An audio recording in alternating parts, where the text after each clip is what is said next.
안녕하세요. 연금박사 이영주입니다. 오늘부터 부의 진리 삼성전자를 사라, 이 책을 오프라인 서점에서도 만나보실 수 있습니다. 그동안은 예약 판매 중이어서 많은 분들이 오프라인에서 구매하지 못하셨는데요. 아마 오늘부터 전국 서점에서 만나보실 수 있을 겁니다. 오늘 여러분께 드릴 이야기는 테크닉보다 철학이 중요한 이유입니다. 여러분 지금 현재 투자들 많이 하고 계실 텐데, 이 주식 투자에서 투자 테크닉, 투자 기술이 있고요. 투자 원칙, 투자 철학이 있습니다. 이렇게 테크닉과 원칙과 철학이 있는데, 이 중에서 무엇이 더 중요할까요? 혹시 투자를 하신다면 한 번쯤 꼭 생각해 보실 주제입니다. 작년에 주식시장이 상승하면서 주식 관련 책들이 많이 출간되고 있습니다. 그리고 지금 현재 그 책들이 그 도서 판매 순위를 보면은요, 거의 상위에 많이 랭크되어 있습니다. 자, 그런데 이 상위에 랭크된 책들 보면은요, 대부분이 투자 지식과 투자 테크닉에 관련된 책들입니다. 그런 책들이 이렇게 상위에 올라가는 걸 보면 저자 입장에서 잘 팔리니까 부럽기도 합니다. 하지만 반면에 그런 책이 많이 팔리는 현실이 좀 안타깝기도 합니다. 왜냐하면 투자 기술과 테크닉을 공부하기 시작하면 한도 끝도 없기 때문입니다. 일단 투자에 대한 공부를 하려면 먼저 투자 용어를 알아야 되거든요. 유상증자를 한다는데 이게 좋은 건지 안 좋은 건지, 공매도를 금지하는 게 좋은 건지 풀어주는 게 좋은 건지, 그다음 무슨 양봉, 음봉, 무슨 100일 이동평균선, 200일 이동평균선, 이런 게 뭔지 여러분들이 다 공부하셔야 됩니다. 그리고 기업과 종목도 분석하셔야 됩니다. 도대체 이 회사가 뭘 만드는 회사인지, 재무제표는 건전한지, 경영상의 리스크는 없는지, 주당 순이익은 얼마인지, 이런 걸 다 계산하셔가지고 이 종목을 투자할지 말지를 결정하셔야 되거든요. 경제 공부도 해야 됩니다. 미국 연방준비위원회가 양적 완화를 했다는데 이것이 나하고 무슨 상관인지, 그 다음에 환율이 떨어지면 주가가 오르는지 떨어지는지, 미중 무역 분쟁이 더 심화되고 있는데 이것이 주가에 긍정적인 영향인지 부정적인 영향인지 알 수가 없지 않습니까? 거기다가 코로나 백신도 공부해야 됩니다. 어느 회사 백신이 좋은지, 도대체 백신 접종 결과가 어떻게 나오는지, 언제쯤 집단 면역이 되는지, 그때가 되면 주가가 오를지 떨어질지, 이렇게 공부하기 시작하면 한도 끝도 없어지는 거죠. 이렇게 다 공부를 해도요, 아직도 모르는 변수가 어디서 튀어나올지 알 수가 없습니다. 사실 불과 1년 전만 해도 우리가 이렇게 바이러스로 인해서 거의 1년, 2년씩 고통을 하고 있을지는 아무도 몰랐지 않습니까? 코로나 바이러스가 와서 경제가 계속 안 좋아지고 있는데 이렇게 부동산 주가가 폭등할지도 몰랐다는 겁니다. 사실 공부를 한다 하더라도 어떤 변수가 어떻게 작용할지는 아무도 모른다는 겁니다. 지식의 저주라는 말이 있습니다.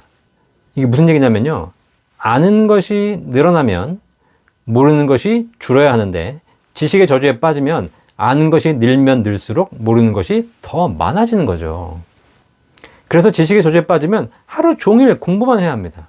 제가 당부드립니다. 이런 거 그만하세요. 쓸데없이 주식 공부하지 마시라는 겁니다. 세상의 모든 변수를 다 공부할 자신이 있으시면 하세요. 하지만 그런 자신이 없으시다면 애초부터 하지 마십시오. 그런 공부를 하시고 그런 책을 읽어보셔봐야 한도 끝도 없고 결국은 시간 낭비일 뿐이라는 겁니다. 물론 여러분들이 주식 투자를 전업으로 하실 거라면, 또 단타를 치실 거라면 주식 관련 공부를 할 필요가 있습니다. 급변하는 상황에 대처해야 하고요, 그때그때 판단도 해야 하기 때문에 그런 용어들, 기본적인 흐름들은 익힐 필요가 있는 거죠. 하지만 여러분들이 본업을 때려치우고 주식을 전업으로 할 게 아니라면 결국 한계가 있다는 겁니다.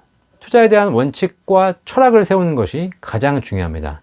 철학과 원칙이 없으면 수많은 유행성 정보에 흔들리게 되어 있습니다. 그리고 그렇게 흔들리다 보면 결국 멀미하게 되어 있습니다. 실패한다는 거죠. 여러분, 2002년도에 우리가 월드컵 4강 신화를 이뤘던 것을 기억하실 겁니다. 그동안 월드컵 본선에는 진출했지만 16강 문턱을 한 번도 넘어보지 못한 대한민국 축구팀이 16강, 8강을 넘어서 4강 신화를 이뤄냈습니다. 기억나시죠? 지금 생각해도 짜릿하죠. 자, 그런데 그때 감독이 히딩크 감독이었습니다. 히딩크 감독이 국가대표팀 감독으로 부임해서 가장 중요하게 했던 훈련이 뭔지 기억나십니까? 네, 체력 훈련입니다. 기초 체력을 다지는 훈련이었다는 거죠. 히딩크 감독의 초기 별명이 뭐였는지 기억하세요? 5대0이었습니다. 5대0. 프랑스하고도 5대0으로 지고 뭐 체코하고도 5대0으로 지고 그래가지고 별명이 5대0이었어요. 그때마다 언론들은 얘기했습니다. 왜 선수들에게 기술 훈련을 시키지 않고 계속 체력 훈련만 시키는가? 그것에 대해서 굉장히 많은 불만을 제기했거든요. 자, 히딩크 감독은 왜 5대0으로 계속 지면서 진단 사실을 뻔히 알면서 기술 훈련을 하지 않고 체력 훈련에 집중했을까요? 잘 한번 생각해 보십시오. 유럽의 현란한 기술들을 전수해서 몇 번 승리하면 인기도 급상승했을 텐데 왜 바보같이 체력 훈련만 집중했을까요? 히딩크 감독이 그 사실을 몰랐을 리 없다는 겁니다. 히딩크의 목적은 오늘 평가전에서 이기는 것이 아니었습니다. 2년 후 월드컵에서 승리하는 것이었죠. 단기전에서 승리하려면 기술이 필요합니다. 하지만 장기전에서 승리하려면 결국 기본기가 중요한 거죠. 그 기본기가 바로 체력이었던 겁니다. 단기적으로 이렇게 인기를 끌다가 사라지는 그런 책, 그런 영상이 아니라 오랫동안 읽히고 기억에 남는 책, 그 책을 만들고 싶은 게 제 바람입니다. 오늘, 내일 시장은 바뀌고 끊임없이 상황은 바뀌지만 언제 읽어봐도 고개가 끄덕여지는 그런 책을 만들어 드리고 싶은 것이 저의 바람입니다. 그리고 그렇게 만든 책이 바로 부의 진리, 삼성전자를 사야 하는 이유입니다.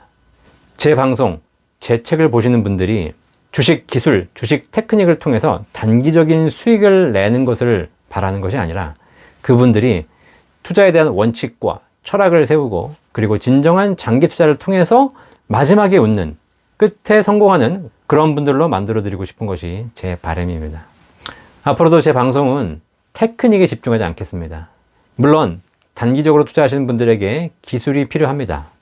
하지만 결국 투자를 하루 이틀 한두 달 하다 말 것이 아니고 이 자본주의 사회에서 장기적으로 투자해서 지속적으로 성공해 나가려면 결국 여러분도 원칙과 철학이 필요하고요.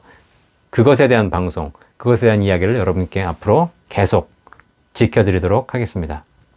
이런 방송이 계속되고 제가 이런 책들이 여러분들에게 호응을 얻으려면 여러분들의 많은 응원과 구독, 큰 힘이 되거든요. 그래서 오늘 영상 보신 분들 꼭 응원해 주시고 구독 반드시 눌러주시고요. 좋아요, 알람 설정, 공유도 부탁드리겠습니다. 그리고 부의 진리, 삼성전자를 사라 이 책을 구매하셔서 여러분들이 꼭 읽어보시면 저한테도 큰 도움이 될 것이고요. 그 다음에 여러분에게는 더더욱 소중한 경험, 또 소중한 책이 되실 거라고 확신합니다. 그리고 여러분과 또 그 책을 선물해 주시는 여러분의 가족, 자녀, 그 책을 읽으시는 모든 분들이 이 자본주의 사회에서 부의 진리를 깨닫고 투자에 성공하시는 그런 승자가 되실 거라고 확신합니다. 테크직보다 철학이 훨씬 중요합니다. 감사합니다.